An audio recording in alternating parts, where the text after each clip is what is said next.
C'est plus qu'un plaisir de se retrouver avec vous et mes aimables téléspectateurs. Bienvenue dans Ça fait débat, oui, ce magazine qui vous tient en haleine chaque week-end. Nous sommes là bien au rendez-vous pour revenir sur les questions d'actualité. Oui, actualité politique, actualité juridique, mais également scientifique. Pourquoi pas? Aujourd'hui, nous allons encore revenir sur la question de la révision de la Constitution. Oui, des voix se lèvent de plus en plus. Les hautes personnalités politiques évoquent la question révision ou pas, ou carrément changement de la Constitution.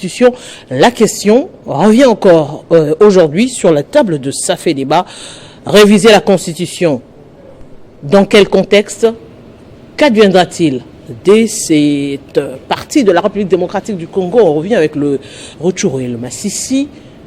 La question sera posée ici sur ce plateau. Et oui, nous aurons des invités, pas les moindres. Nous avons M. Donald Kabassé, les cadres au sein de l'UDPS. Bonjour et bienvenue à vous. Merci madame. Je salue aussi de vous avoir sur ce plateau. Et les co-panélistes. Nous avons également M. Dieudonné Mouchagaloucha de la société civile. Merci beaucoup Arlette, je suis content, mais c'est Mouchagaloussa. Ça viendra. On a pris des habitudes et des mauvaises, mais on va rectifier. C'est Mouchagaloussa. Exact. Merci. Également, vous étiez en point de presse, oui, sur les questions électorales récemment. C'est ça, nous avons rendu public les rapports d'observation électorale pour les élections passées, où nous avons évalué la phase, parce que beaucoup de gens ne le savent pas, la phase post-électorale, la phase électorale et la phase préélectorale. Et on a relevé des recommandations que nous avons envoyées à la CENI, à l'Assemblée et aux parties prenantes dans les processus électoraux. Exactement. Nous avons également M. Gloire Manessa, lui aussi, de la société civile. Bonjour et bienvenue à vous. Bonjour, merci beaucoup, Madame Arlette. Vous me permettez de profiter de ces micros pour souhaiter joyeux anniversaire à M. Jean-Marie Kassamba, que Dieu l'accorde encore beaucoup de temps dans la vie, mais également, hier, c'était un match de Léopard. Oui.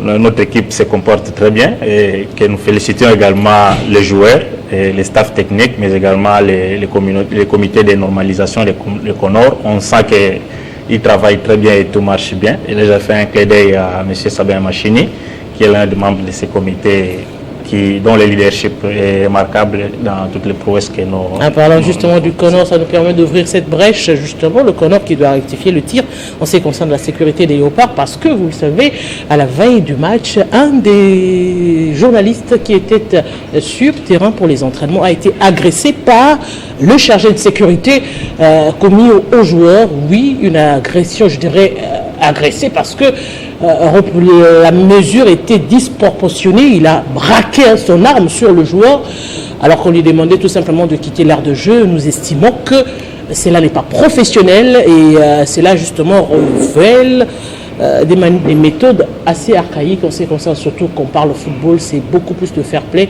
Et nous sommes journalistes et nous restons solidaires avec notre confrère Gédé Louise Coupa, qui a été victime de cela, un journaliste de 7 sur 7.cd. Nous allons justement revenir ici sur ce plateau pour aborder cette question. C'est vrai, on l'a abordé la semaine passée. Si on doit aujourd'hui être réaliste, M. Moussa Danoussa, la révision constitutionnelle est constitutionnelle. Oui, la révision constitutionnelle est constitutionnelle, mais laisse-moi vous dire, Arlette, que je sais faire la lecture des signes des temps. Lorsque je vois mon frère, mon ami, Maître Donald Kabassé, être déployé dans les médias, je sais qu'effectivement l'IDPS prépare quelque chose de sérieux et là, il faut prendre ça au sérieux. Vous savez, à un moment donné, je ne pouvais pas imaginer qu'on pouvait penser à la révision constitutionnelle dans les contextes actuels. Mais puisqu'à un moment donné, je disais que c'est du bluff, je disais que ça ne peut pas avoir lieu, il est impossible d'y penser, d'autant plus que ce n'est pas une priorité, ce n'est pas une question majeure pour la nation pour le moment, ça ne répond à aucune urgence, ça ne va résoudre aucun problème parmi les problèmes majeurs que nous avons. Mais au fur et à mesure qu'on avance, je commence à croire qu'effectivement, il y a l'intention de faire soit la modification ou le changement de la Constitution. Mais ma lecture actuellement, je pense qu'on est dans la logique de faire le changement de la Constitution. Et pour moi, pour la société civile, évidemment, jusque-là, d'une manière formelle, on ne s'est pas encore prononcé, parce qu'il faudra qu'on puisse faire des travaux et des réflexions profondes à ce sujet. Mais d'emblée, je peux dire que ce n'est pas opportun de pouvoir penser à la révision ou au changement de la Constitution. Pourquoi? D'abord, il y a autant d'éléments. Vous aviez dit, c'est vrai, quand on cherche à faire ou à satisfaire un cas ou un autre, on trouve toujours des juridismes, comme vous venez de le dire, que la modification de la Constitution est constitutionnelle en elle-même. Oui, c'est vrai, mais est-ce qu'il est opportun de le faire? D'autant plus que dans cette même Constitution, on parle qu'on ne peut pas faire les changements ou la modification de la Constitution pendant l'état de siège, l'état de guerre ou lorsque une partie du territoire est occupée et tout ça. Et donc, pour moi, je pense qu'il n'est pas opportun parce que ça ne va rien résoudre. Aujourd'hui, c'est inimaginable, Maman Arlette. Les peuples présentent des préoccupations d'ordre social pour résoudre les basiques. Notamment, il y a les enseignants qui sont en grève aujourd'hui. Il y a les élèves qui n'étudient pas. Il y a des salaires qui ne sont pas payés parmi autant de secteurs. Il y a une partie du territoire national qui échappe au contrôle du gouvernement central. Il y a autant de problèmes que nous avons. Il y a les sous-développements sur lesquels nous devons agir. Il y a la pauvreté qui est en train. Est-ce que vraiment il est opportun de pouvoir penser au changement, à la limite, à la modification ou à la révision de la Constitution face à ces chapelets de problèmes que nous avons? Mais si ces changements-là peuvent modifier les problèmes que vous évoquez. Effectivement, je fais d'abord la problématique parce que je fais une analyse méthodique pour dire maintenant, on peut avoir le courage où on fait les réveils ou l'éveil de l'esprit pour naviguer au moins dans la nature, dans l'au-delà, pour dire, bon, si on fait le changement de la Constitution ou la modification, ça va résoudre tel problème. D'emblée, si on fait des projections, ça ne va résoudre aucun problème. Je pèse bien les mots et je mets quiconque au défi. Si on y arrive que 10 ans après, que 5 ans, non, 3 ans après, on puisse me les démontrer. Ça, c'est un premier élément. Si on change la Constitution aujourd'hui, est-ce que ça va augmenter les salaires des enseignants? Si on change la Constitution, on fait la modification aujourd'hui, on va récupérer les territoires de Bunagana. Donc, il n'y a aucun problème que ça va résoudre. Par contre, c'est un problème d'ordre politique et je pense que le président de la République, je l'ai toujours dit, j'ai ajouté maintenant un troisième qualificatif. Il est le chef de l'État, le père de la nation, c'est la personne mieux informée plus que nous tous, mais n'oublions jamais que c'est le fils d'Étienne Tshisekedi wa Mulumba. Et Étienne Tshisekedi wa Mulumba, moi j'avais l'avantage d'être au dialogue Sun City comme expert de la société civile, à titre d'observateur. Il est parmi les gens qui ont signé l'accord global et inclusif de Sun City. On ne peut pas l'oublier. Il était le chef de file de l'opposition. Même si après, dans le management politique, il n'a pas été désigné, Zaïdi Ngoma va prendre sa place, mais il est parmi les signataires de l'accord global inclusif. Et l'accord global inclusif qui est le géniteur de la constitution actuelle. Et la constitution actuelle a eu l'avantage, peu importe ce qu'on peut dire, ça a été élaboré par des étrangers ou ceci, cela, on peut y revenir encore, mais ça a eu l'avantage d'être soumis au référendum. Et nous savions qu'Étienne Tshisekedi wa Mulumba nécessaire de dire le peuple d'abord. Le fait que le peuple a avalisé, le peuple par ce processus référendaire est arrivé à valider, est arrivé à adopter la Constitution, c'est devenu la loi fondamentale de la République. On ne peut pas y toucher comme on veut pour satisfaire des boulimies d'ordre politique ou pour essayer de changer ce qui peut arriver. N'oublions pas également, Madame Arlette, et c'est là où j'ai dit que le président de la République, je vais dans la deuxième prise de parole montrer que peut-être il y a des gens qui veulent le faire noyer ou qui ne veulent pas qu'il puisse quitter le pouvoir à la fin de son mandat avec tous les honneurs possibles pour qu'il soit aussi mis dans la catégorie des grandes personnalités qui ont facilité l'alternance, qui ont préservé l'alternance parce que l'alternance pacifique a déjà eu lieu. Et ça, on le doit à la Constitution actuelle. Ni c'était la Constitution actuelle, on n'arriverait pas à l'alternance pacifique aujourd'hui. Comment se fait-il que ceux qui ont bénéficié de cette alternance pacifique, notamment l'IDPS de mon frère Kabasele, puissent chercher à modifier ce qui les a servi de marche, ce qui les a servi de pont pour arriver au pouvoir. Monsieur Kabasele. Et donc... Je pense qu'on est en train d'induire le président de la République en erreur. On veut le faire sortir comme un dictateur, d'autant plus que son mandat, et nous travaillons pour qu'il termine bien son mandat en 2028, que quelqu'un d'autre prenne le pouvoir. Mais si on veut qu'il puisse faire les tripatouillages, évidemment peut-être pas lui, c'est l'IDPS ou des autres courtisans, comme je peux les appeler, du pouvoir, qui veulent induire le président de la République sur ce schéma-là, je pense qu'il ne mordra pas à ça. Monsieur Kabasele, on parle, entre autres, le président de la République lui-même a dit qu'il est favorable, ouvert à la révision. Mais pourquoi l'on vous prête ces intentions-là de vouloir changer la Constitution et réviser le mandat du chef de l'État? Merci beaucoup, madame. C'est très intelligible votre question et je pense que c'est notre frère Mouchagaloussa qui peut répondre parce que le président est clair, il a dit bien évidemment aux yeux et au su de tout le monde qu'il voulait effectivement que nous puissions réviser certaines dispositions de la Constitution. Est-ce qu'on peut réviser la Constitution? Tout le monde est d'accord avec nous qu'on peut réviser la Constitution. Elle-même, la Constitution, elle organise les mécanismes de sa révision. Sur ce plan-là, si on est tous d'accord, alors on pose la question, est-ce que c'est opportun? Alors, moi je rétorque en disant, est-ce que c'est écrit quand est-ce que ça sera opportun de réviser la Constitution? On parle de l'état de siège, voilà, on parle de l'état de guerre, je suis bien d'accord, on parle de l'occupation d'une partie de la République démocratique du Congo. Ce sont par exemple ces moments-là qui ne sont pas favorables à une révision de la Constitution. Alors que lorsqu'on regarde justement la République démocratique du Congo, nous sommes dans ce contexte-là. Merci beaucoup, madame. Nous sommes des intellectuels et c'est connu que pendant l'état de siège, on ne révise pas. Parce que personne n'a dit qu'on veut réviser la Constitution, personne n'a dit ça. Le chef a été interviewé, il a donné son avis. Certainement, il peut procéder à travers son gouvernement par, on va dire, un projet ou une proposition de l'Assemblée nationale pour voir comment cela pourrait arriver. Il n'a pas dit quand est-ce qu'il veut le faire. Alors, si en attendant la situation évolue et que dans cette situation qui aura évolué, il n'y a plus d'état de siège, il n'y a plus d'état d'urgence, eh bien, vous pensez qu'on ne peut pas procéder. Donc, la question, elle est celle-là. Alors, on révise sur quoi? Je sais que notre frère Mouchagaloucha le sait. Quand il s'est agi des élections des sénateurs, des gouverneurs, des assemblées provinciales et tout, je l'ai vu en tant qu'un analyste de la société civile monter au créneau pour dénoncer les corruptions répétées qui ont émaillé toutes ces élections. Est-ce qu'il est content que le système soit tel que quelqu'un peut se faire élire gouverneur, député provincial, député national, en se servant de la corruption?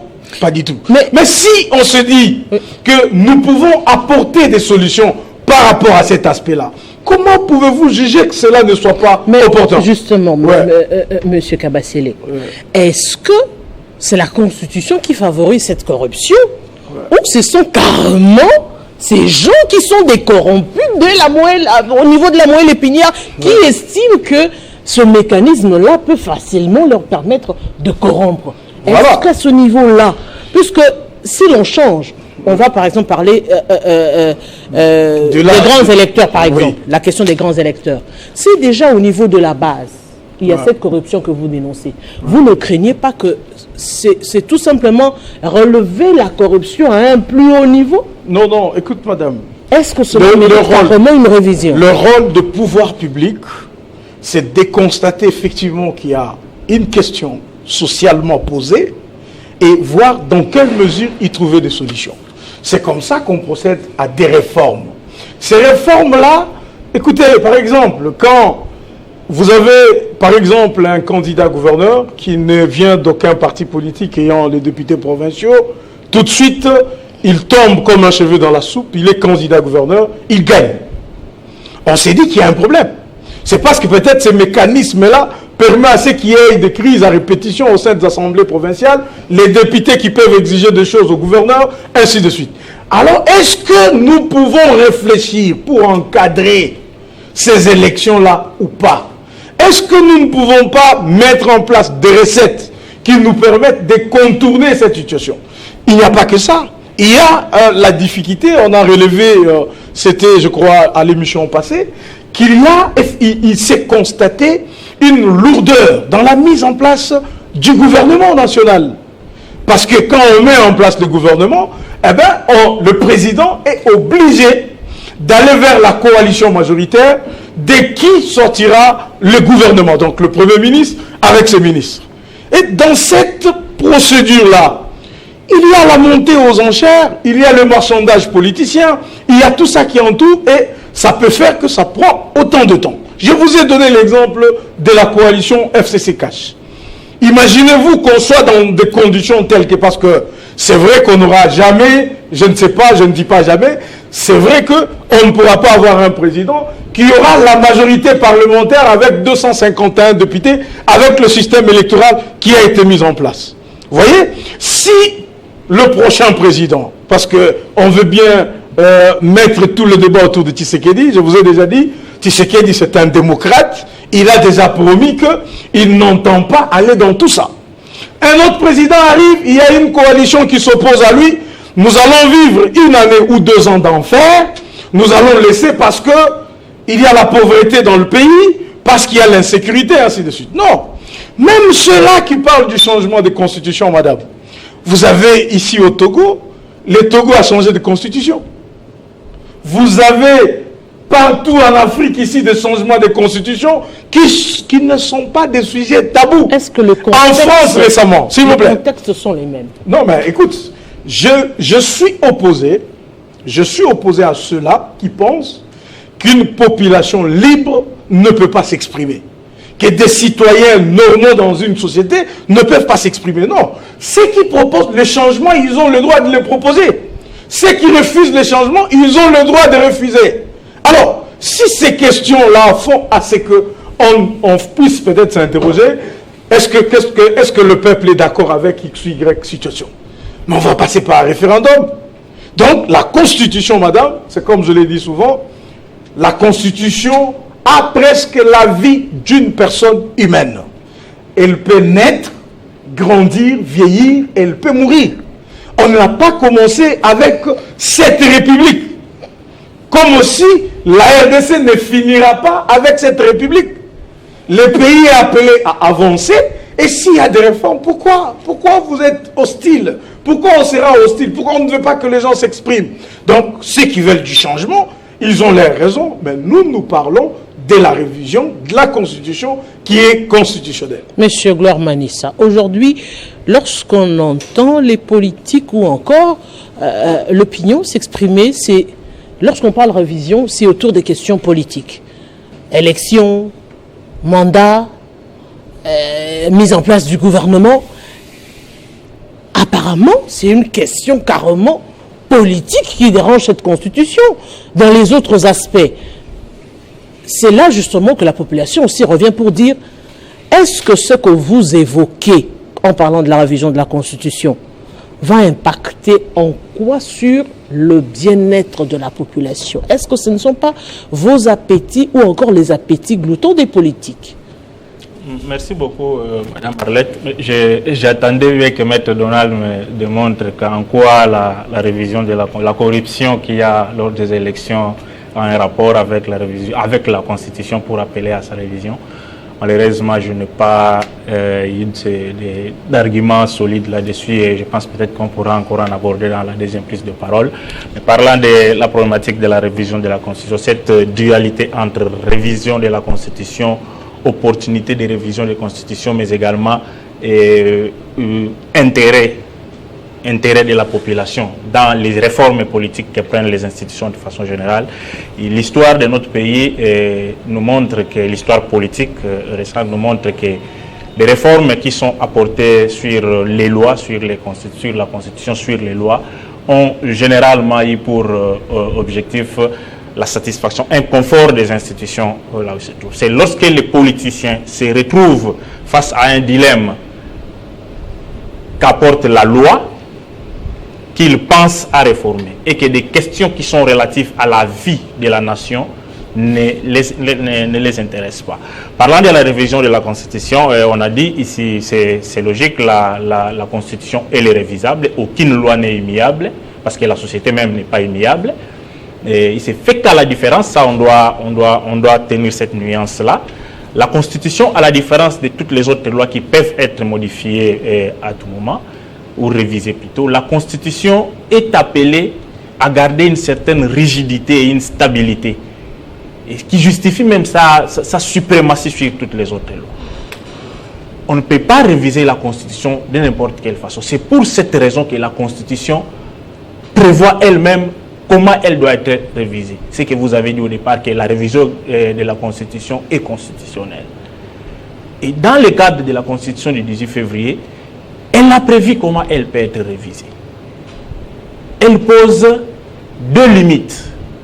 Une limite conjoncturelle et une limite matérielle, si je peux les appeler. Si parlant de la limite conjoncturelle, la Constitution du 18 février, en son article 219, dit clairement qu'aucune révision de la Constitution ne peut intervenir pendant l'état de guerre, pendant l'état de siège, lorsque le président est dans une situation d'intérim ou lorsque les deux chambres ne sont pas dans la capacité de se réunir. L'esprit, la compréhension de cet article impose aux dirigeants, aux acteurs politiques ou aux dirigeants constitués une certaine limite dans tout ce qui peut être comme initiative sur la révision de la Constitution, tenant compte de la stabilité, de la normalité de la situation de vie de la nation. Ça signifie qu'on ne peut pas réviser une Constitution dans une situation où l'État est une situation anormale. Or, si on prend le contexte actuel dans notre pays, sur le plan social, sur le plan politique, sur le plan sécuritaire, notre pays traverse une situation anormale. Si au niveau politique c'est un peu à nuancer parce que les institutions sont bien établies, mais le climat politique n'est pas serein. Pour ne pas parler du climat sécuritaire, avec des territoires qui sont sous contrôle des rebelles, des terroristes, avec tout ce qu'il y a comme difficulté, tension sociale. L'esprit de l'article 219 instruit ou donne injonction aux constituants, au pouvoir constitué de ne pas tenir, de ne pas prendre des positions dans des périodes de troubles qui fragilisent la paix et la cohésion sociale. Et parmi ces mesures, il y a notamment ces velléités de révision de la Constitution, lorsque surtout, à voir comment elles sont prononcées, ça nous amène directement à croire qu'on veut les réviser pour des questions, des intérêts politiques. La deuxième limite, j'ai parlé des limites, les deuxièmes limites, des limites matérielles. Il s'agit des limites édictées par l'article 220, oui, sur des questions qu'on ne peut pas réviser. Mais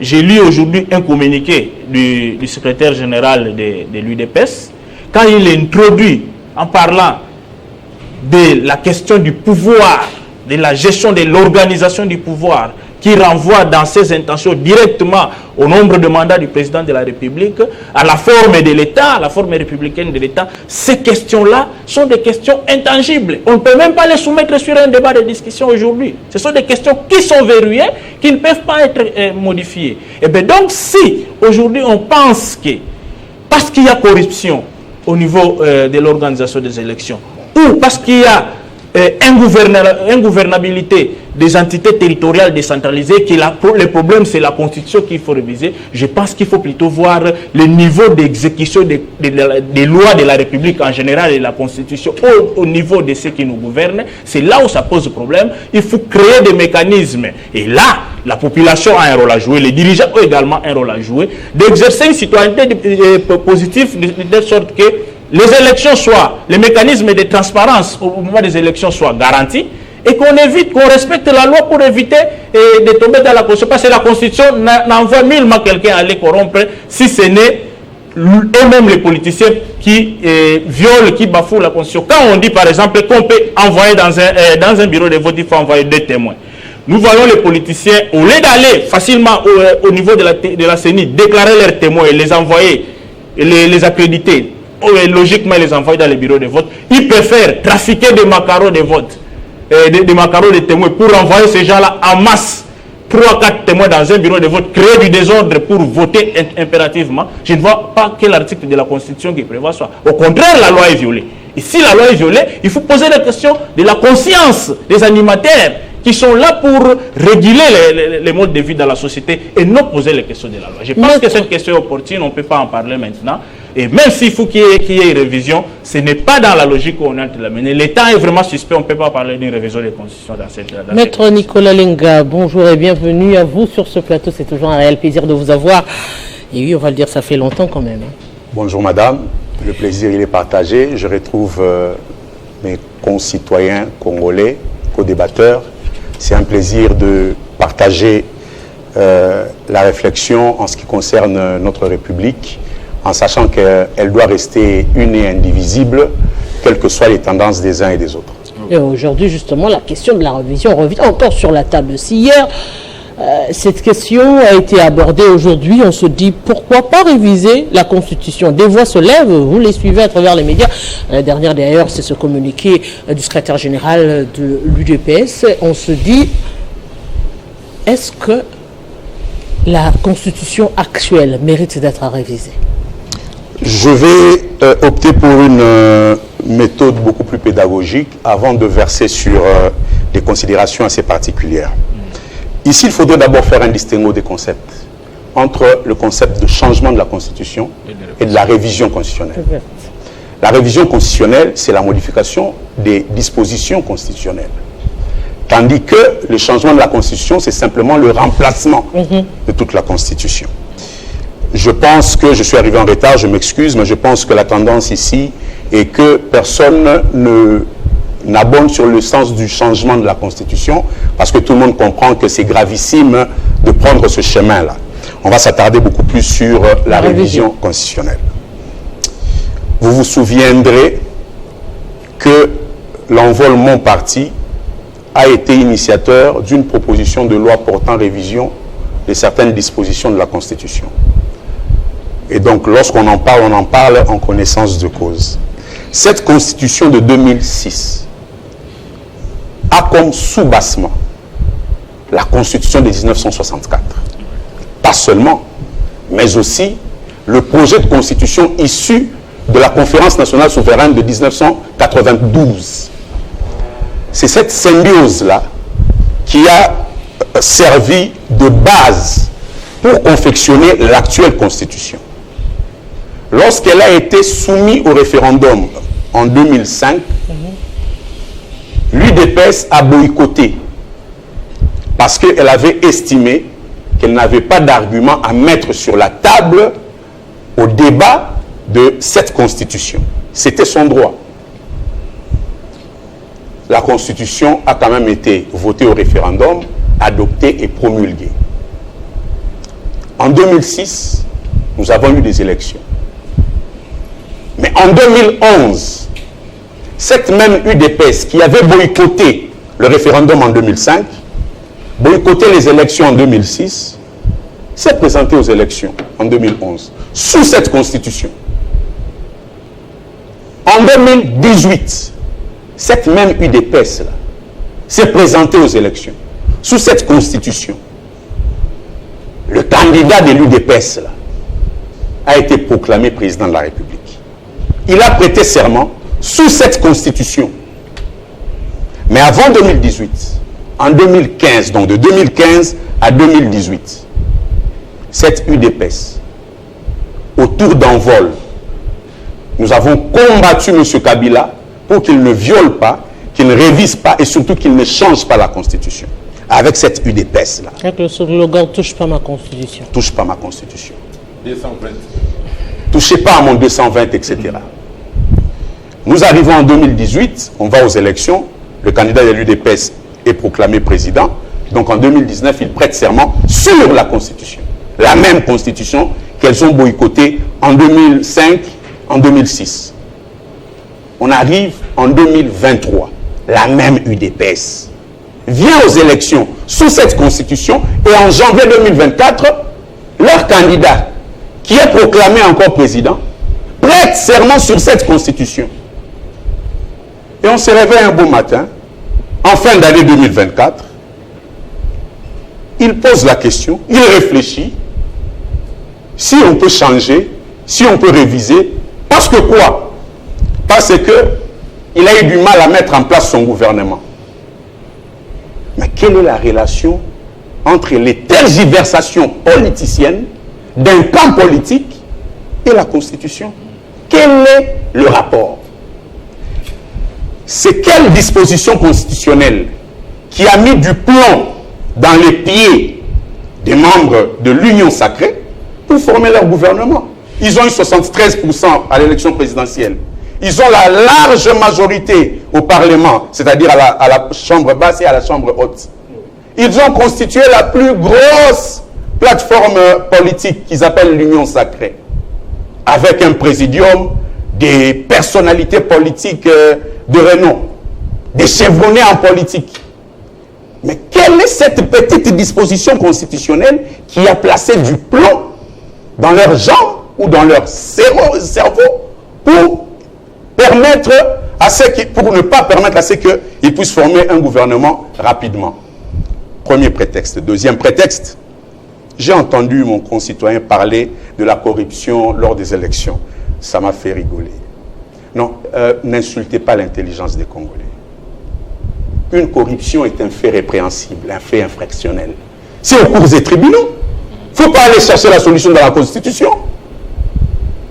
Même, c'est un devoir de rappeler ici qu'avant M. Félix Tshisekedi au pouvoir, nous avions eu M. Kabila comme président de la République, qui a eu les mêmes difficultés à nommer son gouvernement. Pourquoi Félix Tshisekedi avait interdit à Kabila de réviser la Constitution au même motif?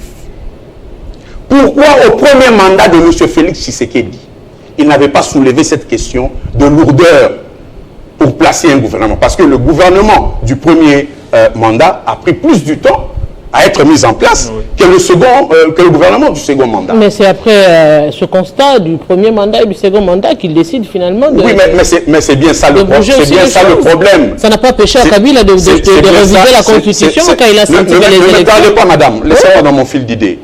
C'est bien ça le problème lorsqu'on a une lourdeur de réflexion. Tantôt, c'est les FCC qui bloquent. Tantôt, c'est l'Église catholique qui bloque. Tantôt, c'est l'opposition qui bloque. Tantôt, ce sont les collaborateurs du chef qui bloquent. Lorsqu'on a terminé tous les démons du monde, il faut s'attaquer maintenant à la Constitution, puisqu'elle ne parle pas. Non, le peuple parle à la place de la Constitution.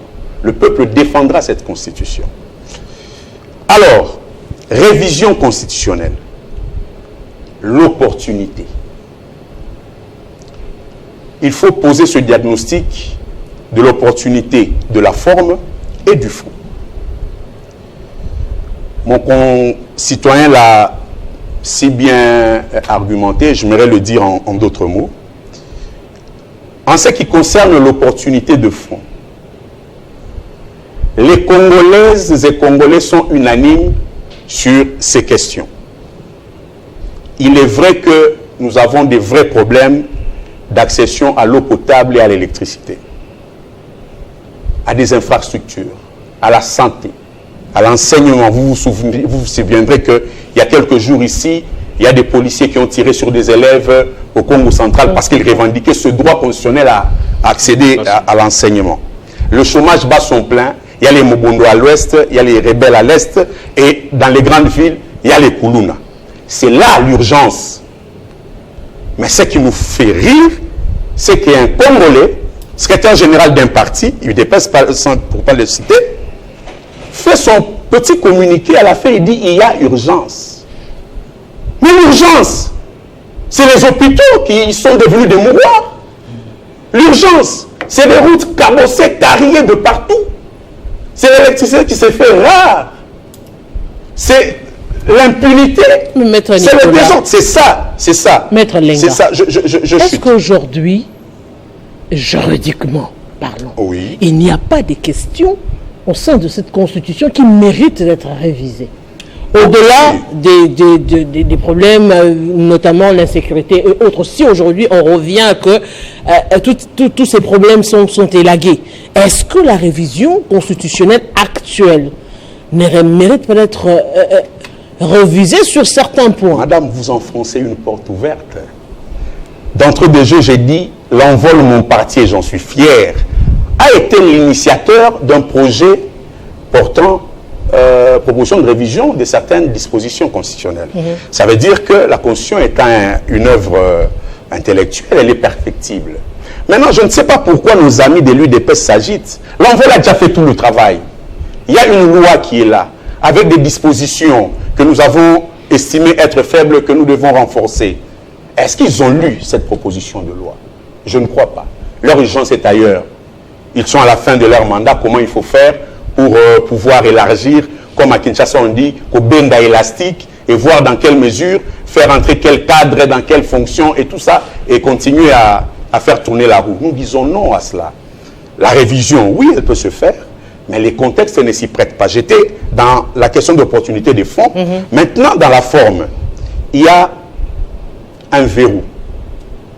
C'est l'article 219 qui nous interdit à tous. En principe, si on était des messieurs gentils vis-à-vis de la nation, on ne serait même pas autour de cette table pour cogiter autour de cette question. L'article 219 nous interdit. C'est l'UDPS qui nous pousse à ce débat-là. S'ils étaient sérieux, ils allaient se taire sur la question. Et même le communiqué, là, avant de sortir, il fallait les déchirer. Parce que c'est une honte pour la République, pour un parti qui s'est dit chevronné de l'opposition, un parti qui aujourd'hui a 6 ans au pouvoir, devrait se taire sur ces questions. Cette constitution consacre l'état des droits. L'état des droits, c'est aussi les libertés individuelles et collectives. L'état de droit... On va vous accorder les temps de parole. Oui, oui. Vous prenez votre mal en passant. Oui, mais... Et donc, l'état des droits, c'est aussi avoir de la tolérance vis-à-vis des autres, vis-à-vis de la nation, vis-à-vis du peuple. Il y a un projet de loi portant en révision de la Constitution, initié par Envol. Prenez le temps de vous en imprégner. Dites-nous quels sont les points de convergence en attendant que la question de la paix soit réglée. Parce que le président de la République l'a dit, et j'espère qu'il ne va pas se dédire cette fois-ci comme les autres fois. Il a dit que l'état de siège perdurera jusqu'à ce que la paix durable soit recouvrée dans l'Est de la République. Bon, c'est vrai qu'il se dédie assez souvent. Mais nous espérons que sur cette question, il ne va pas se dédier. Mais maître Bouchagaloucha, si on doit parler ainsi, là carrément on ferme cette question. Fermer cette question, est-ce que c'est vrai que la révision ne peut pas s'y prêter maintenant? Mais la réflexion, nous n'allons pas non plus empêcher les Congolais de réfléchir sur cette question. Parce qu'il faudrait en amont faire comme on veut, réfléchir avant de proposer. Oui, je pense que Maître Nicolas vient de brosser un tableau qui rejoint la préoccupation que j'avais soulevée au départ et qui rejoint la préoccupation majeure de la population. J'insiste en disant, il est vrai, nous sommes convaincus, nous sommes unanimes, nous sommes tous intellectuels, que la révision de la Constitution est constitutionnelle. Ça, c'est indéniable, ça se trouve dans les... Mais aujourd'hui, puisque vous êtes de la société civile, s'il faille réviser la Constitution, quelles sont par exemple les réformes ou encore les matières aujourd'hui qui peuvent permettre aux Congolais de se dire oui, on va réfléchir sur telle matière? Par exemple, la question des élections. Des élections où on a des cartes d'électeurs, la question d'identification des Congolais. Est-ce que, par exemple, cette question ne mérite pas à ce jour? Parce que s'il faudrait parler de la fin du mandat de Félix Tshisekedi, c'est aller aux élections. Est-ce qu'on va aller aux élections avec ce même système qui montre des limites à chaque fois? Ça, on peut le retrouver dans les réformes électorales. Je suis en train de travailler sur un document, c'est un domaine de la loi.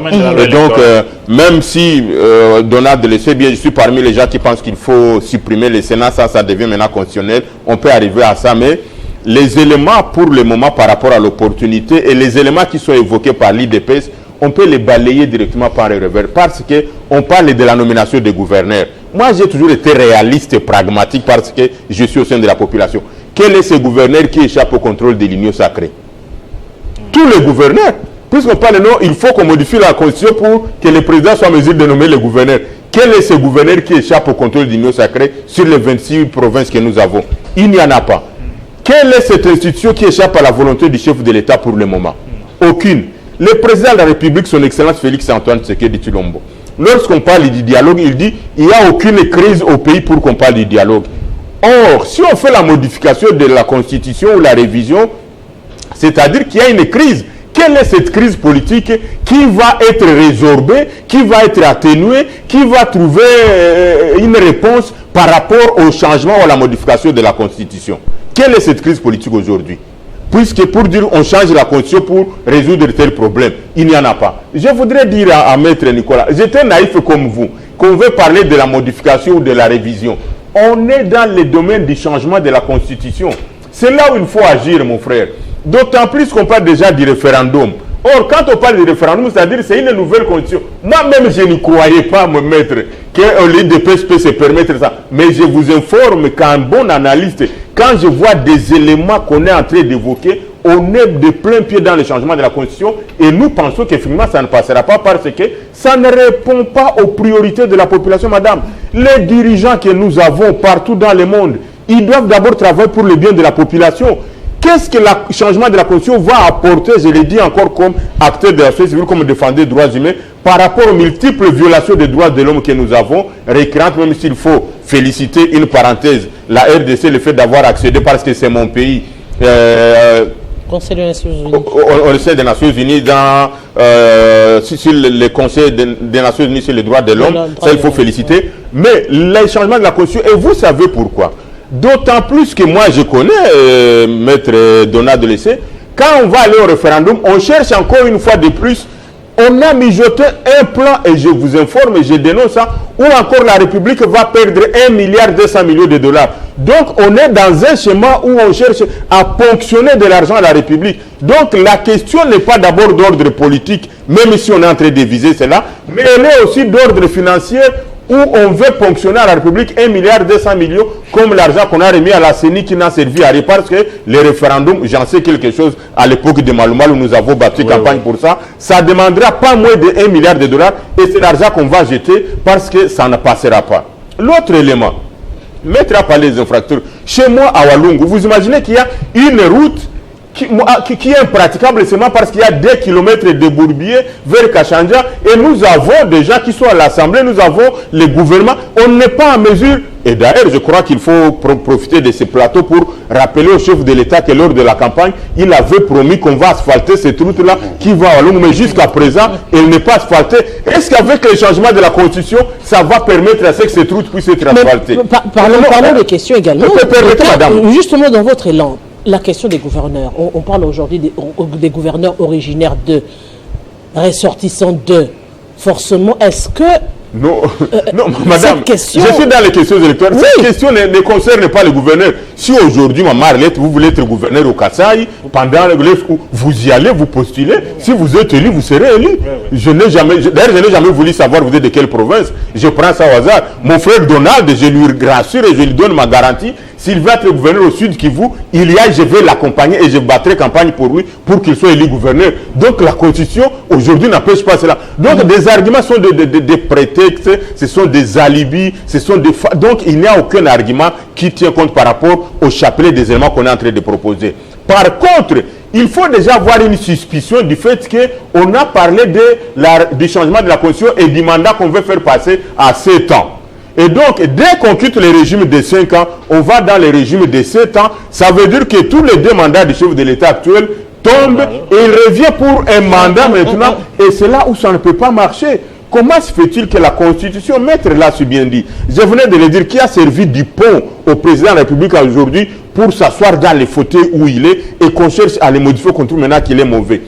À quoi ça va servir, je continue à le dire, de pouvoir présenter le fils d'Étienne Tshisekedi Mulumba comme quelqu'un qui veut s'éterniser au pouvoir et qui ne veut pas céder l'alternance à quelqu'un d'autre de la même manière qu'on lui a cédé ce pouvoir-là. Qu'est-ce qui peut justifier cela? Ce qui entoure le président de la République, déjà, il y a des élèves qui font des marches. Déjà, il y a la cote du président de la République qui est en train de diminuer. La popularité du président de la République, quand il a accédé à la magistrature suprême, n'est plus la même.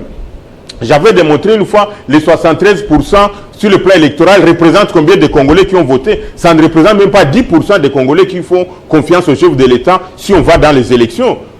Donc, alors, si on cherche encore à diminuer sa cote de popularité, ça ne va pas marcher. Et je rappelle que la Constitution, le référendum de 2006 avait eu lieu avec la participation de toutes les parties prenantes au processus et de la République. Il y avait le schéma 1+4, on avait la société civile, la majorité et l'opposition. Mais aujourd'hui, est-ce que nous avons la même configuration pour dire qu'on va aller au référendum? Nous n'avons pas la même configuration. Et donc, ceux qui veulent pousser le président de la République à ce schéma-là, ils sont dans la logique de faire la balkanisation de ces pays. Ce que nous n'accepterons jamais. Et la balkanisation de ce pays, le fait qu'elle n'aura jamais lieu, et donc il faut qu'on quitte ces chemins-là. Comment on peut imaginer changer la constitution alors que Bunagana, toute la partie là, est-ce que ces gens vont se retrouver? Ils peuvent dire, ok, vous avez fait les référendums de votre côté, ça vous concerne, nous avons aussi les droits de l'autodétermination de notre côté. Et donc, il faut qu'on évite ces schémas-là, et ce qui va faire encore une fois de plus qu'on risque de croire que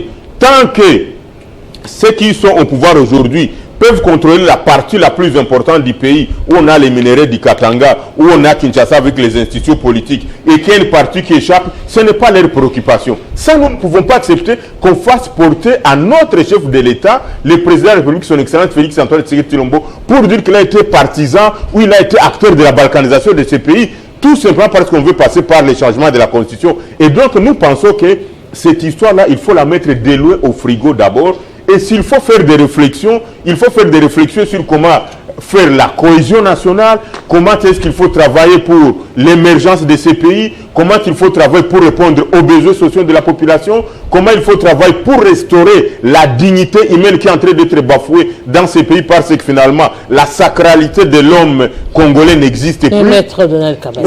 Merci. Si on doit justement revenir sur cette question, est-ce que en amont, en évoquant cette question de la révision de la Constitution, vous avez déjà pensé au préalable, c'est-à-dire la guerre qui prévaut actuellement à l'est de la République démocratique du Congo, la paix, l'état des sièges et autres.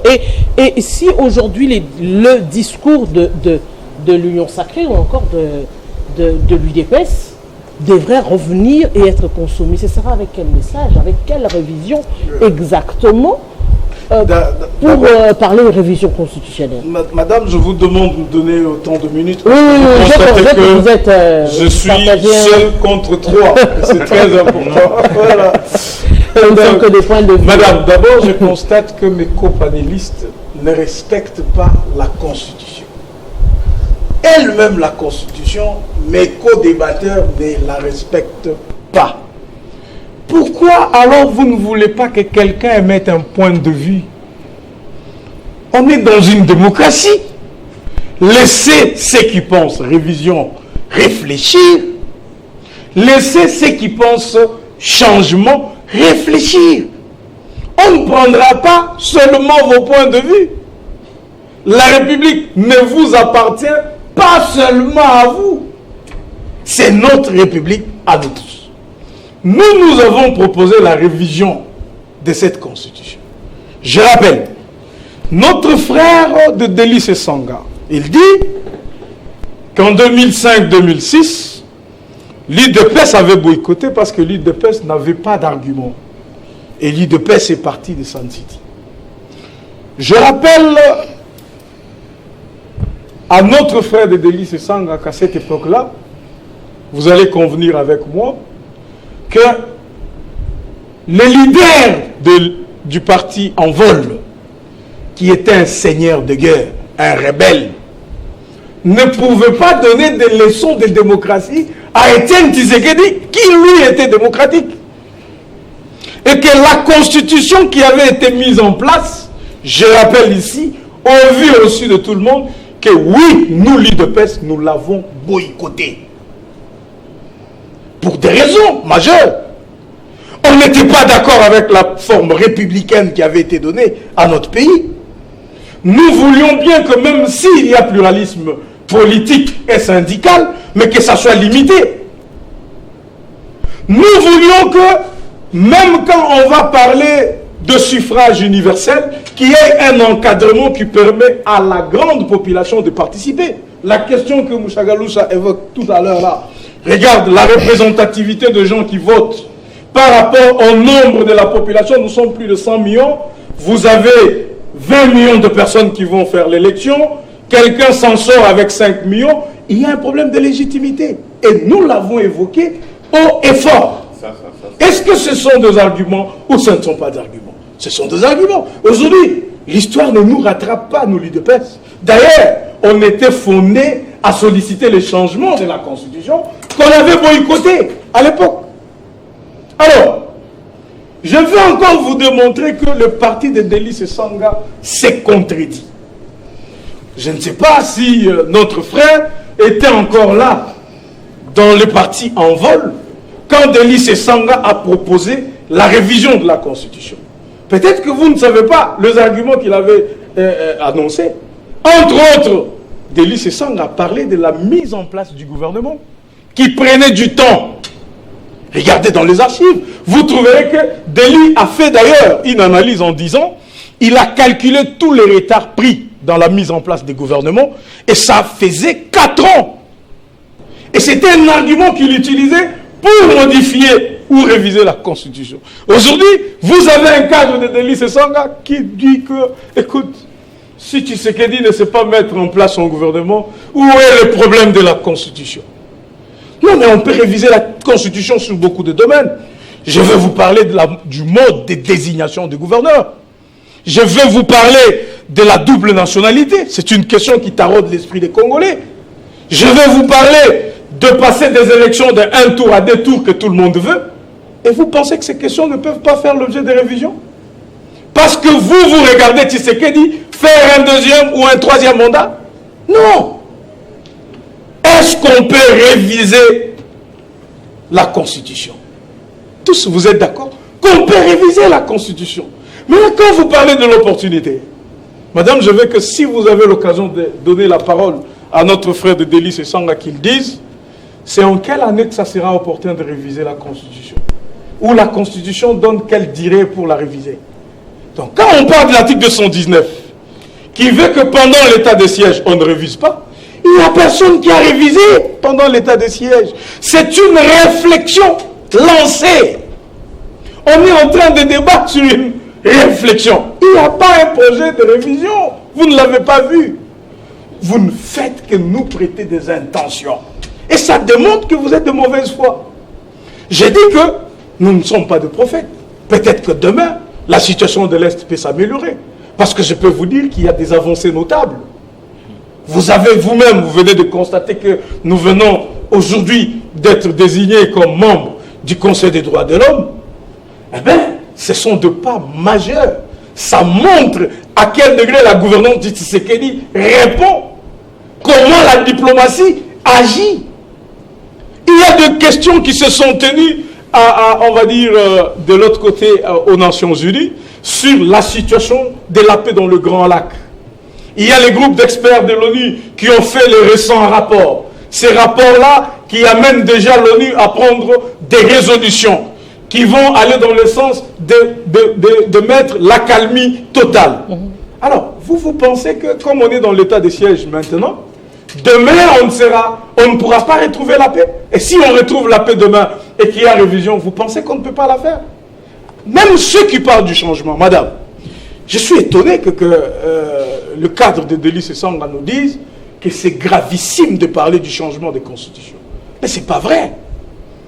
Le droit constitutionnel, vous prenez la théorie générale de l'État, ça évolue. Une constitution, on peut la changer.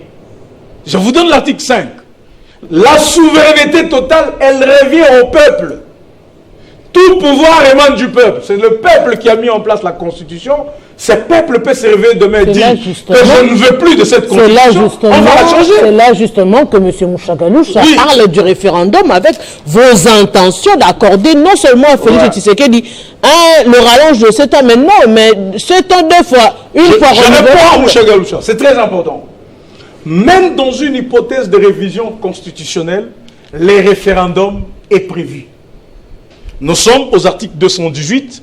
Il suffit de prendre l'avant-dernier alinéa pour se rendre compte que si l'Assemblée nationale et le Sénat n'ont pas délibéré à la majorité des 3/5, voyez-vous, c'est à ce moment-là qu'on passe au référendum. Mais s'ils ont délibéré à cette majorité-là, la révision passe.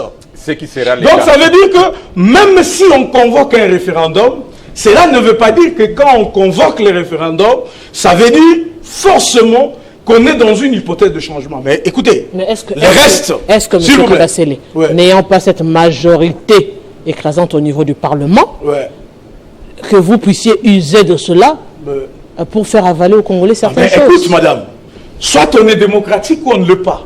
Si notre population décide de changer sa constitution, qu'est-ce que nous, 4 individus sur le plateau, on fera? Non. Tout ce qu'on raconte, ce sont nos points de vue. Alors pourquoi tout le monde a peur qu'on interroge le peuple sur des questions importantes de la vie en société? Alors si vous êtes sûr que le peuple est avec vous, qu'il suit vos arguments, laissez le peuple décider. Ne vous faites pas des représentants. Parce que je rappelle que le parti de Délice Sanga a tué les Congolais avec 2 armes. Ils ont fait la rébellion comme Nanga le fait aujourd'hui. Donc tout ça pour accéder au pouvoir. Et aujourd'hui, on met en place une constitution. Vous trouvez qu'il y a de tard là-dedans. Il y a de faiblesses. D'ailleurs, Déli avait proposé plus de 30 dispositions qui devraient être révisitées. Si j'ai bonne mémoire, Déli Sanga. Mais vous avez quelqu'un de Déli Sanga qui vous dit le contraire de tout ce que celui-là dit. Donc, madame, ce n'est pas sorcier de toucher, de réviser la Constitution. Ce n'est pas non plus sorcier de changer la Constitution. Je vous ai rappelé que nous n'avons pas commencé avec la Constitution du 18 février 2006. Pas du tout. On a commencé par, s'il vous plaît, la loi fondamentale. On est parti de la Constitution de Louabourg. Nous avons eu le décret loi constitutionnelle de Mouzé avec 14 ou 15 articles. Nous sommes arrivés aujourd'hui à la Constitution du 18 février. Donc vous pensez que nous, les humains, nous pouvons mourir. Nous qui avons mis en place une Constitution, on peut mourir. La Constitution, elle ne peut pas mourir. Elle ne peut pas être révisée. Elle ne peut pas être changée. Elle est éternelle. Monsieur Gloire Manessa. Pas du tout. L'UDPS a évoqué certains articles qui peuvent faire objet d'une révision. Bon, en fait, nous l'avons dit, madame, que la Constitution, les articles de la Constitution peuvent être révisés. En 2011, on a révisé la Constitution pour passer un tour, pour supprimer les ballottages. Le contexte s'était justifié. Nous étions dans une situation où on devait aller aux élections impérativement et il n'y avait pas d'argent. C'était justifié. Le gouvernement congolais devait prendre seule charge des élections après beaucoup de promesses qui n'ont pas été tenues par ses partenaires. Et à la veille des élections, si on disait qu'on ne parle pas aux élections, on prêterait des intentions toujours politiquement pour éviter tout ça. Et le gouvernement, une initiative du gouvernement qui est passée par le deux chambres du Parlement et la révision constitutionnelle a été faite, il n'y a pas de problème. Ce n'est pas un article qui est verrouillé. Une question par exemple qui tient aux limites de certaines dispositions. Par exemple, on dit, la Constitution dit l'installation de telle entité doit prendre 6 mois. Et qu'on approche les 6 mois, cela n'est pas effectif. On peut toutefois réviser pour proroger ces mandats-là. Mais la Constitution elle-même prévoit qu'on ne peut pas toucher à certaines questions. Nous l'avons dit ici. Lorsque Maître Donald parle d'être démocrate, la démocratie, elle a commencé depuis longtemps. Déjà, même dans l'état des droits, là, même dans le 16e siècle, il y en avait déjà. On se rappelle, en Martinique, au 16e siècle, avec le Code noir, il y avait état des droits, il y avait ce qu'ils appelaient démocratie, mais un noir n'avait pas de droits. Il était sujet d'un blanc. Donc la démocratie, l'état de droit que nous voulons, ce ne sont pas des slogans. Ce n'est pas dire que nous sommes dans une démocratie, laissez-nous la liberté de réfléchir, mais c'est que nous devons avoir des réflexions républicaines qui sont fondées sur des causes qui soient justes, qui garantissent les droits de chacun, qui garantissent une justice sociale, qui garantissent l'égalité et l'équité dans la communauté. C'est ça effectivement l'état des droits qu'on veut. Et ce n'est pas ce que nous voyons aujourd'hui. Nous sommes dans un pays où on ne peut pas se lever un matin, poser une question sur une table, lorsqu'on sait que l'histoire, la conjoncture du pays est déjà suspicieuse. Je l'ai dit ici, nous vivons dans un état, on se félicite aujourd'hui, où effectivement nous félicitons la République démocratique du Congo. C'est pour la deuxième fois sous Kabila. Nous étions également élus au Conseil des droits de l'homme. Aujourd'hui, ça revient encore pour la deuxième fois. Mais posons la question du respect des droits de l'homme dans le pays. Je pense que tout le monde sait aujourd'hui que nous vivons presque un enfer sur la question des droits de l'homme. C'est pas vrai. Faites un tour au CPRK. Vous voyez comment les citoyens y vivent. C'est pas vrai. Les conditions carcérales sont... On parle même du Moyen-Âge, on peut même aller trop loin. Vous voyez des vidéos des jeunes qui sont libérés de la prison. On est prêt à pleurer. Quelqu'un qui ne sait même pas marcher. Posons la question aujourd'hui, allons visiter des cachots de l'ANR, des cachots de Demia Pécosol. Combien de gens sont arrêtés sans respect des procédures, détenus illégalement, parfois même sodomisés. Ça reste encore à vérifier. Hein. Ça reste à vérifier, ça a été dit même au Conseil de... Vous avez suivi le président. Ça a été dit même au Conseil de sécurité de l'ONU des Nations Unies. Ça a été dit. Ça reste à vérifier, bien sûr, mais ce sont des cas. On ne parle pas seulement de ce qui s'est passé à Kinshasa. J'ai un témoignage à Lubumbashi, un jeune chauffeur qui a aussi été contraint à ces pratiques-là. Jusqu'à ce qu'il a reçu, il a vu sauf. Il devait être obligé d'être sodomisé 13 fois par jour. Ce jeune homme vit aujourd'hui au Canada, il témoigne à qui veut l'entendre. En 2020. Donc ce sont des situations qui sont légendes, qui sont documentées, qui sont vérifiables. Et qu'on ne peut pas aujourd'hui se voiler la face, dire que le pays va bien et que nous pouvons nous réveiller un matin, poser une question de constitution. Maître l'a dit ici, d'abord il y a un problème de terminologie. On parle de révision ou de modification. Avoir tout ce qui se passe, parce que jusque-là, officiellement, c'est un parti politique qui a pris l'initiative, c'est l'UDPS qui en parle officiellement. Avoir le contour de tout ce qu'il dit, c'est une question de modification de la Constitution. Alors, et quand on dit qu'il faut réviser l'initiative... Maître Nicolas Lenga, parce que le temps nous est imparti, on doit lui accorder son temps de parole. On a parlé justement des propositions dont votre parti évoque ici.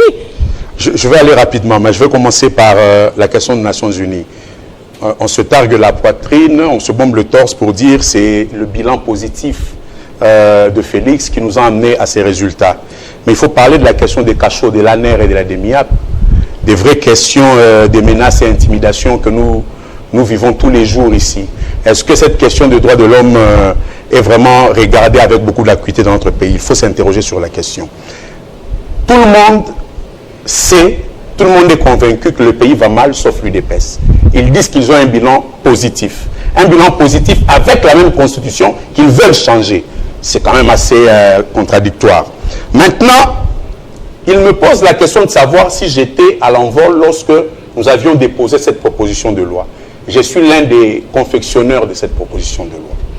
Et ça me réjouit que mon ami du parti de Félix Tshisekedi cite cette proposition de loi. Mais ça me fait un pincement parce qu'il n'a pas lu cette proposition. Si l'UDPS avait lu cette proposition, la réaction ce serait de vous aligner derrière cette proposition. Là, ça devrait être opportun. Laissez-moi parler. Là, ça serait opportun. À ce moment-là, ça serait opportun. On vous a laissé parler. Il vous a laissé parler tout le temps. Voilà. Là, ça serait opportun. Laissez-moi parler. Souffrez que la vérité vous lave. Et donc, l'UDPS n'a qu'à lire. Je sais que c'est un exercice assez laborieux pour ce parti, mais lisez cette proposition de loi. Vous allez vous aligner à 100%. Dès que vous vous alignez, vous vous taisez en attendant l'opportunité. Nous sommes l'initiateur de cette proposition. Nous vous dirons quand est-ce que c'est opportun. Ce n'est pas une question de temps, c'est une question de circonstance, monsieur. Maintenant, il dit, le président de mon parti, le président Sessanga, c'est un ancien rebelle et il n'a pas de leçons à donner.